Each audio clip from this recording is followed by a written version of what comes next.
Alrighty, everyone. Good evening and welcome to the daily wrap for what was Tuesday, the 24th of January, 2023. Final consecutive streaming day of the week. And happy to say we did get some stuff done that I was hoping we would get done today because this is going to lead to, I feel, a much better streaming week when I come back from my break on Thursday. Let's just jump right into it. So on today's Level 1 podcast, particularly I didn't have much specific stuff to talk about. So instead, we basically just kind of covered the basics when it came to some things going on, schedule updates and the like. And then we jumped into Q&A, which we did a long segment of Q&A, which was very fun. I like doing Q&A with you guys when we get a chance to do it. So it was kind of a good, almost hour of interaction with you guys back to back to back, which was really nice. Okay. Then we started up with SIGNALIS. And the good news is we beat it by the skin of our teeth because I basically stayed a little extra to make sure that we beat it. And I didn't know if we were going to, but we got it done. My playthrough clocked in at just over 11 hours, and I pretty much did everything in the playthrough. Although it's funny, when I beat it, people were like, oh, you got the bad ending. And I'm like, the bad ending? I mean, I did everything in the game. It didn't seem like there was anything optional you could have done. Sometimes with these survival horror games, they add hidden objectives. Like, for example, oh, beat it more quickly, or kill less enemies. And it's like, well, I actively did not try to kill enemies. I tried to avoid them whenever I could without killing them. I purposefully, did my best to solve puzzles without getting stuck. I didn't really get stuck on any puzzles. At the same time, I took my time to read lore.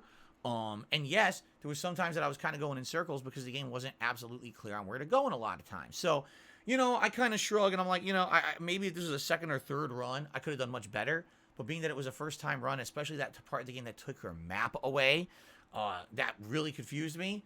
I don't know how I was supposed to do better, honestly, for a first run.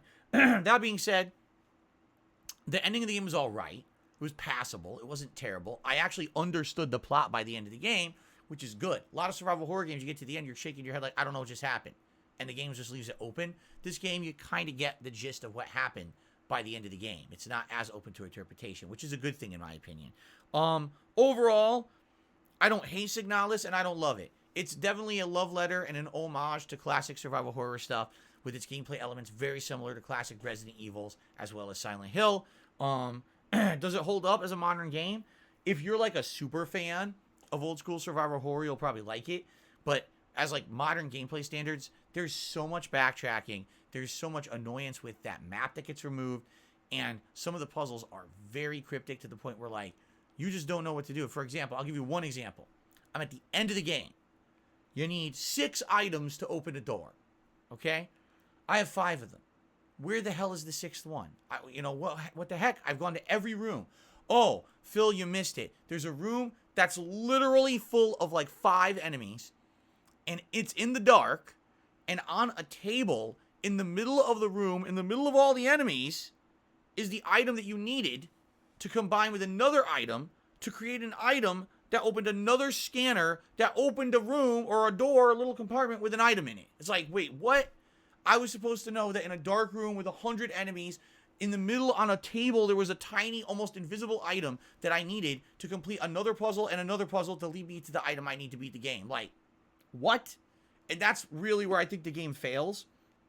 Because at least with classic Resident Evil stuff, you could pretty much figure out exactly what rooms to go to or whatever. Like, for example, I just played Resident Evil 1 Remake, right? And even though it didn't mark off the exact rooms of where keys would be used and everything, it still kind of clearly said, hey, here's a door. You need to come back to it later. There's an item in the room you didn't pick up. You got to go back to it later. This game doesn't do that. This game is just like so cryptic that you need to know stuff or kind of really flub around to figure it out. And that's annoying to me.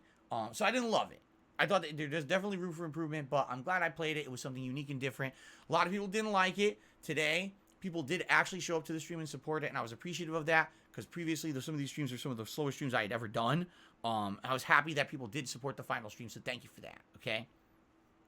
Also, tonight on the late stream, it was Oblivion. We had fun doing more questing. We were in the town of, oh crap.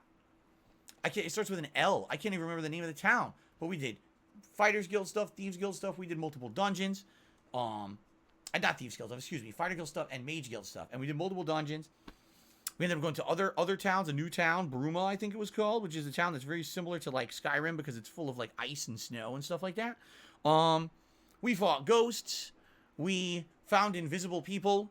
It was pretty epic, the stuff that we did tonight. A good variety of side content stuff again. And we did another Oblivion gate, too. So it was a good combination of stuff. Now, it was pretty supported as well. Like, pretty well supported, I would say, when it comes to, Super Chats. Super Chats have actually been doing really good on the late streams recently, which is very nice. I do want to make a public apology. I actually publicly apologized to my stream audience tonight when I adjourned, but I want to do it to you guys as well, the on-demand audience. I'm absolutely aware that this week I started getting pushy again with contributions. All right? There's a good reason for that. Allow me to explain in a nutshell, very briefly, what's going on with me. A few months back, in the fall, when we were in the midst of the busy gaming season, 2 positive things happened.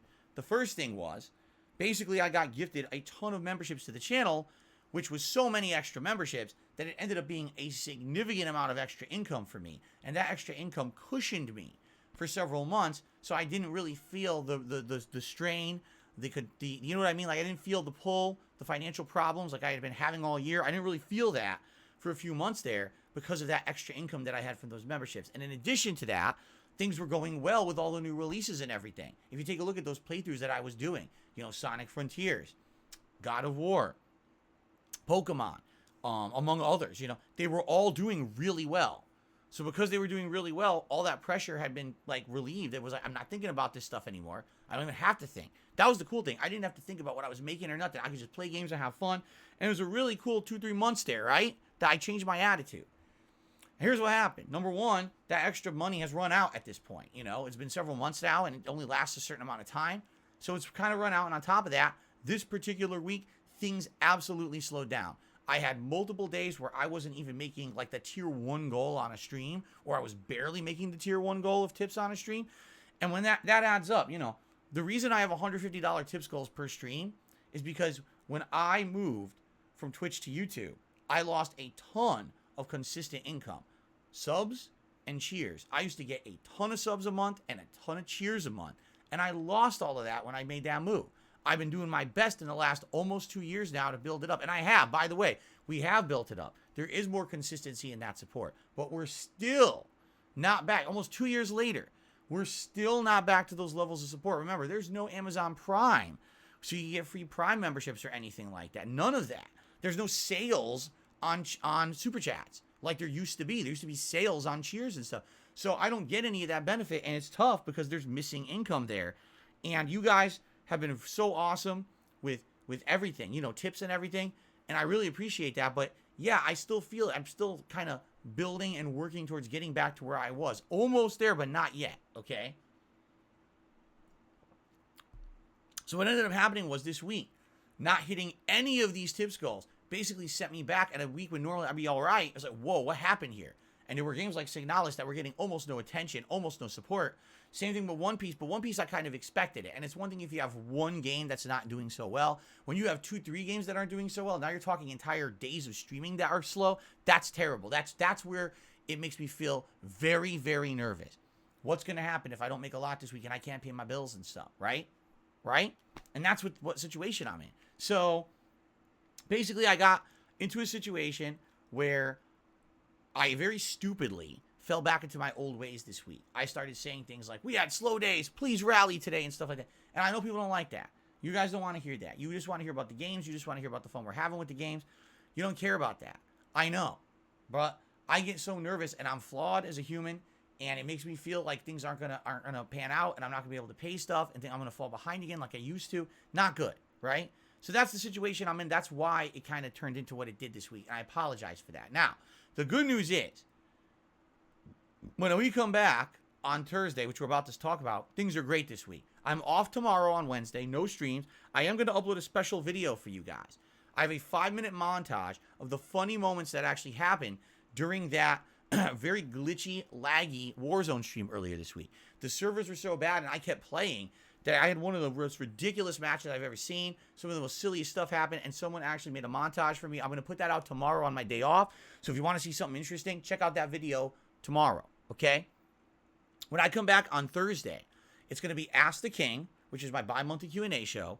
That's going to be a little later than usual. You know, usually I start my streams around 10:45. It's not going to be. That's going to be later. It's going to be like 12:30 p.m. roughly, okay? But it's still going to run till around 4 p.m. like usual.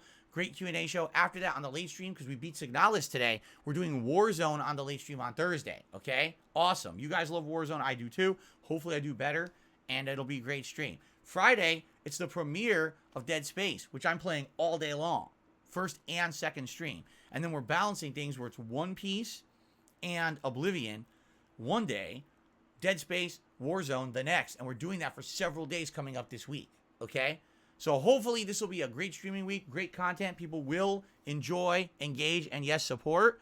And it'll be not a concern. It won't be anything I have to talk about that I'm so nervous about stuff. You know, I can just ignore it and just get back to enjoying games again, which is what I was doing for the last 2-3 months. And I really feel like I lost my way this week because of that, and I'm sorry for that, okay? I'm going to do my best. I'm only human. I hope to not fall back into my ways, but I might. And I hope you will forgive me if I do. Call me out if I do. I want to be called out on it if I'm doing it, please. And thank you for understanding. Really, you know? I don't want to be like that. I don't want to be someone who's all about income and money and shit. I hate that. I hate when I mention it and I hear it back. I'm like, why the fuck did I say that? But I get nervous. I'm nervous right now because I did have a slower week. I'm hoping next week's better. That'll help out. And I won't have to worry anymore, you know? We can see what happens next week, okay? All right, everyone. Thank you so very much. Have a good day off tomorrow. See you Thursday for Ask the King and Warzone. And, of course, this Friday for Dead Space. All right, guys? Thanks a lot. Be safe. Peace out. See you soon.